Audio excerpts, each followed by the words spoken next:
Malgré toutes mes tentatives, j'ai jamais vraiment adhéré à Zelda 2, ni à Castlevania 2. Je les ai juste toujours trouvés vraiment mal fichus, et avec une progression beaucoup trop obscure pour moi. D'une certaine façon, c'est un petit peu dommage, hein. Je rate quelque chose, je sais que c'est des jeux qui sont très avant-gardistes pour leur époque. C'est pour ça qu'Infernax m'a tout de suite intéressé, dès que j'en ai vu le trailer. Ça ressemblait à une version modernisée, améliorée des deux classiques.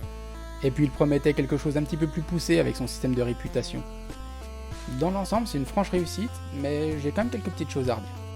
Alors voyons ça ensemble. Je parlais de l'inspiration de Zelda 2 et de celle de Castlevania 2. Il suffit de lancer le jeu pour s'en rendre compte. En termes d'ambiance, on est beaucoup plus proche de Castlevania, rien que pour le thème de l'horreur, mais en termes de style, c'est clairement l'inspiration de Zelda qui domine. Par moments, certains designs semblent presque comme calqués sur le jeu de Nintendo. Dans un sens, c'est logique, on est sur un hommage au jeu en question.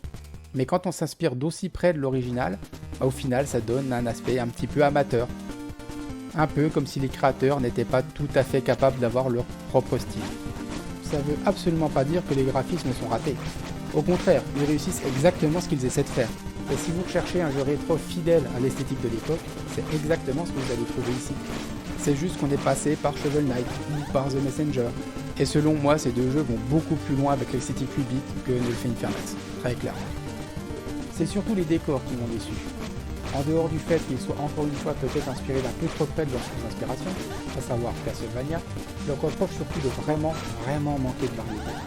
Vous allez voir les deux mêmes décors tout au long de la partie. Un type de décor pour les phases en extérieur et un type de décor pour les donjons. Le seul élément qui va apporter un petit peu de changement, c'est des variations sur les palettes de couleurs. C'est tout. Peu importe les moyens des développeurs, du point de vue du joueur, ça reste très décevant. Les sprites s'en sortent beaucoup mieux, mais j'ai quand même envie de commencer par ceux qui m'ont le plus déçu. À savoir, les villageois. Ce qui me déçoit le plus personnellement, c'est qu'ils ont cet aspect lambda, banal. Ça va peut-être paraître méchant, mais je les trouve moins expressifs que ceux de Zelda 2. Ils ont l'air d'être là parce qu'il fallait bien qu'ils existent, et que c'était juste suffisant pour les développeurs, qui avaient vraiment pas besoin d'aller plus loin. J'ai même envie de dire que certains sont assez vilains, surtout celui du villageois de base. C'est d'autant plus dommage que par ailleurs, les autres sprites sont très réussis. Le héros, Alcédor, est super badass. Et c'est comme une parfaite fusion des designs de Link et de Simon Belmont, avec une petite touche de modernité qui manque peut-être au reste du jeu. Les ennemis aussi s'en sortent très bien. Encore une fois, l'inspiration de Zelda 2 est très palpable, à tous les niveaux, en particulier sur les ennemis humanoïdes, mais ils sont vraiment stylés, bien animés et ils ont suffisamment de personnalité pour que ça passe. Et les boss sont clairement les plus réussis du lot. Toujours très impressionnants et fourmillants de détails. On sent clairement que les développeurs ont fait des gros efforts pour rendre tous les boss aussi mémorables que possible. En fait, je pense que les développeurs sont surtout très à l'aise avec les gros éléments de design, c'est vraiment ça leur point fort. Il y a plusieurs types d'événements dans le jeu qui sont appuyés par ces petites scènes en plein écran. Il y a en particulier les scènes d'intro des boss, qui les rendent d'autant plus impressionnants, et c'est lié aux différents choix moraux que vous aurez à faire tout au long de l'aventure. Ce qui permet de bien appuyer l'importance de ces choix, et de donner un aspect dramatique au moment. L'ensemble de ces scènes est toujours bien détaillé et stylé, mais surtout dynamique, malgré une absence quasi totale d'animation durant celle-ci. Les plans et les poses sont juste vraiment très bien étudiés. Les palettes de couleurs limitées sont utilisées à la perfection et tout ce qui se passe à l'écran est toujours limpide. Et vous aurez bien du mal à attribuer l'une de vos morts à un défaut de design visuel du jeu. Mais je crois que l'impact visuel du jeu tient surtout à ses animations. Même si les étapes d'animation sont très peu nombreuses, pour des raisons évidentes, ça reste joli, naturel et surtout très impactant. Mention spéciale aux effets et particules liés au combat, chaque coup donné faisant éclabousser le sang et les tripes ennemies sur votre armure et sur le sol. Un petit détail qui n'était pas nécessaire mais qui donne beaucoup de cachet au combat. Les animations de mort à base de silhouettes noires sur fond rouge sont également très chouettes, en plus d'être un bel hommage à Zelda 2. Ça vaudrait presque le coup de se laisser mourir rien que pour toutes les voir.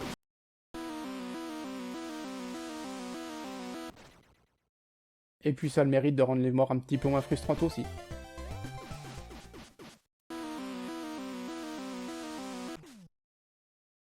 Niveau ambiance, c'est simple, c'est efficace, et c'est même un peu convenu. On est sur du 8 bits après tout, c'est forcément un petit peu basique, et les recettes sont connues depuis un petit moment.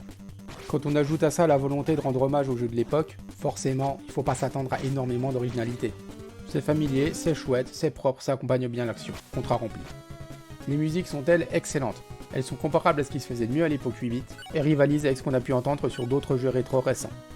Les morceaux sont composés par 3 personnes différentes, et honnêtement, si j'avais pas fait de recherche, je m'en serais probablement jamais rendu compte.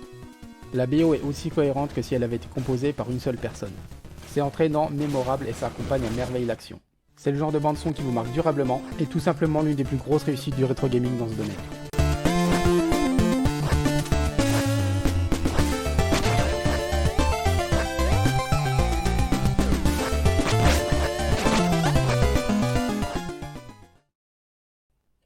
Pour l'histoire, pas de chichi, vous êtes un croisé, vous allez buter les démons, c'est simple et manichéen, du moins en surface. Ça devient un petit peu plus compliqué quand le système de karma et les fins multiples s'en mêlent, mais ça, on en reparle plus tard. L'histoire de base est donc très simple, comme on pourrait s'y attendre, mais elle est élevée par une mise en scène franchement bien faite, un monde suffisamment détaillé, des personnages et des quêtes annexes qui font prendre la sauce et apportent juste assez de nuances à l'ensemble pour ancrer le joueur dans le monde. Intéressons-nous maintenant à ce qui compte vraiment, le gameplay. Et c'est, sans conteste, le plus gros point fort du jeu. Les devs ont clairement su identifier les meilleurs éléments de Zelda 2 et de Castlevania 2 et éliminer tout ce qui faisait tâche et avait tendance à dégoûter les joueurs. Les mouvements sont fluides, la physique est bien calibrée et les commandes sont hyper réactives. Tout devient très vite intuitif pour peu qu'on ait un minimum d'expérience dans les jeux du genre. Les hitbox sont juste impeccables, généralement en faveur du joueur et je me suis jamais pris à me plaindre d'être mort à cause de celle-ci. En gros, considérez que vous allez quand même frapper l'ennemi si vous le ratez de quelques pixels et que celui-ci ne vous touchera qu'à condition de vraiment rentrer dans votre sprite. Niveau mécanique, on est un peu plus proche de Zelda 2 que de Castlevania, et on a un inventaire faisant état des capacités de l'équipement du joueur à un moment donné. Pour la mêlée, une attaque de base et 4 capacités à débloquer, servant à la fois à combattre et à explorer. Pour la magie, 7 sorts, allant du soin à l'appel de familier en passant par du dégât de zone. Là encore, certains peuvent également servir à la progression autant qu'au combat. Et ça, la fusion des capacités de combat et d'exploration, c'est un design résolument moderne pour le coup. L'inventaire est complété par de classiques emplacements de potions pour soigner la vie ou le mana. La progression du personnage se fait, elle, de manière très linéaire. Votre force, votre réserve de mana et votre vie max peuvent être améliorés à n'importe quel point de sauvegarde en dépensant les points d'expérience gagnés au combat ou dans les quêtes. Votre masse et votre armure sont elles à acheter dans les différents villages traversés, à l'exception de l'arme et de l'armure ultime. Bref, que du très classique. Encore une fois, c'est totalement assumé et surtout, c'est très bien maîtrisé. La progression se fait de manière très naturelle et elle est très bien rythmée. Les points de sauvegarde sont placés de manière assez juste dans l'ensemble et les donjons sont relativement courts, rendant les renvois à l'entrée en cas de mort assez peu pénalisants. On peut même jouer les donjons façon petit bras, en faisant une expédition clé, puis une expédition item, puis une expédition boss, en repassant au point de sauvegarde de l'entrée à chaque fois. Et puis il y a le mode casu pour les joueurs moins expérimentés, ou ceux qui n'ont pas envie de s'embêter avec des morts aussi punitives. Dans ce mode, les morts renvoient à l'écran en cours, et c'est uniquement les game over qui vous renvoient au dernier point de sauvegarde. Et il y a également des points de sauvegarde additionnels dans les donjons. Pour un jeu qui se veut plutôt hardcore, c'est une surprise vraiment agréable. Le level design est un des meilleurs que j'ai vu depuis longtemps. Le placement des ennemis et des pièges est presque toujours juste et équilibré. L'agencement des plateformes est bien pensé et l'exploration est toujours fun. Chaque écran a sa propre personnalité et sa propre dynamique. Et du coup, on est toujours motivé à progresser, parce que chaque nouvelle zone apporte sa petite touche personnelle, que ce soit via des nouveaux ennemis, de nouveaux types de plateformes ou par un agencement original d'anciens éléments. Pour ma part, j'ai noté 3 écrans un peu compliqués, donnant lieu à des morts un petit peu frustrantes. Mais même là, avec un peu de patience, ça passe. J'ai en revanche été un tout petit peu déçu par une difficulté qui diminue clairement au cours de partie. Au départ, vous allez certainement mourir pas mal, et vos morts seront justes et méritées. Le joueur a toutes les clés pour réussir, il doit juste apprendre. Le problème, c'est que tout ça va partir en cacahuète quand vous serez un tant soit peu équipé. Plus vous obtiendrez de stats et d'équipements, plus la difficulté va s'effacer. Les ennemis et les boss ne progressent clairement pas aussi vite que vous. Même sans forcer sur le farming, les 2 derniers donjons deviennent franchement faciles, les ennemis sont des formalités, les salles les plus tordues peuvent être passées en bourrant et en se mangeant tous les pièges au passage. Même le boss de fin ne posera pas longtemps problème à un joueur bien équipé. A ce stade, il n'y a guère que le contenu lié au karma qui va vraiment pouvoir vous poser la moindre difficulté. D'ailleurs, parlons-en de ce système, parce que c'est mon deuxième souci avec le jeu. Infernax propose des fins multiples. La fin obtenue dépend de l'alignement du joueur auprès de 2 factions. Il y a les gentils soldats et les méchants cultistes. Vous augmenterez votre réputation auprès de l'une ou l'autre des factions via des quêtes ou via des choix à faire au cours de la partie. Et c'est là que ça coince un petit peu selon moi. Déjà, vous devrez parfois faire une quête pour une faction afin d'en débloquer une pour la faction opposée. Ensuite, certains choix ont des conséquences très difficiles à deviner, voire assez stupides. Vous pouvez vous fermer l'accès à des quêtes dont vous ne soupçonniez même pas l'existence, pour des raisons que vous ne pouviez pas anticiper au moment de votre décision. Les développeurs ont en fait contré l'aspect binaire et linéaire du système en rendant certaines conséquences imprévisibles, voire absurdes. On pourrait penser que c'est une façon de rendre la progression plus naturelle, plus organique. Ça marche en surface. Seulement, ça signifie que si vous souhaitez favoriser une certaine orientation morale pour votre personnage dès la première partie, vous devrez suivre un guide pour faire vos choix. Et ça, c'est tout sauf organique.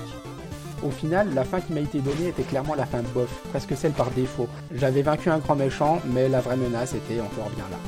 Je n'avais par contre strictement aucun moyen de faire mieux en reprenant ma dernière sauvegarde. Ma progression était bloquée, et je pourrais vraiment chercher une autre fin uniquement en redémarrant une nouvelle partie, et donc en me retapant 80% du contenu que je connaissais déjà. Infernax fait clairement partie de ces jeux faits pour être terminés plusieurs fois, afin d'explorer les différentes fins. La présentation soignée et le gameplay aux petits oignons du jeu peuvent donner envie de revenir, mais il faudra peut-être aussi la motivation de refaire une aventure quasi identique, avec éventuellement un guide pour forcer une fin dont le jeu ne donne pas nécessairement toutes les clés. Est-ce que ça suffit à gâcher Infernax? Absolument pas. Au final, on tient un jeu d'action plateforme réellement maîtrisé là où ça compte vraiment, et un hommage très réussi à Zelda 2 et à Castlevania 2. Les errements d'un système de karma un peu obscur pourraient presque être vus comme un clin d'œil de plus aux défauts qui ont fait la réputation de ces deux jeux. Alors si vous êtes tenté, foncez, parce que ça vaut absolument le coup. Surtout si vous êtes fan de fins multiples, mais même si vous cherchez juste un bon jeu d'action plateforme rétro à vous mettre sous la dent. Vous pourrez trouver Infernax sur Switch, PlayStation 4, Xbox One, Xbox Series et PC. À l'apparition de cette vidéo, le jeu est d'ailleurs disponible sur le Game Pass. Sur ce, je vous dis à la prochaine, et d'ici là, amusez-vous bien.